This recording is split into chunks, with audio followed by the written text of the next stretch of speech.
butandu eji abahubwa nyuma ya motoka ya rukururane yabeyokorire soda kuhabera umukono gwe.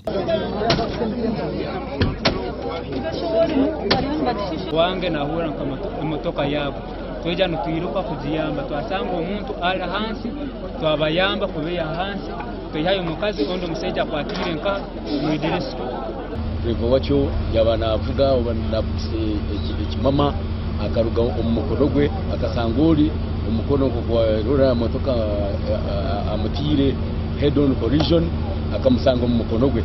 Murinde Apollo yatomerwa motoka namba UAF 530A kandi hona yabana rugum district ya Kamwenge harukore mirimo ye ubwo rukutaho makajom district ya Kitagwenda. Cyari cyabaje okusasa muno kurango tferwa district education officer rwabariyo nataha naruga amirimo ye kabulikiro ogu yabariyo motoka n'omukazi we kandi ho n'omukazi we yirukanjiriza ubwo mu eirwariro ariyo mu mbeera mbi.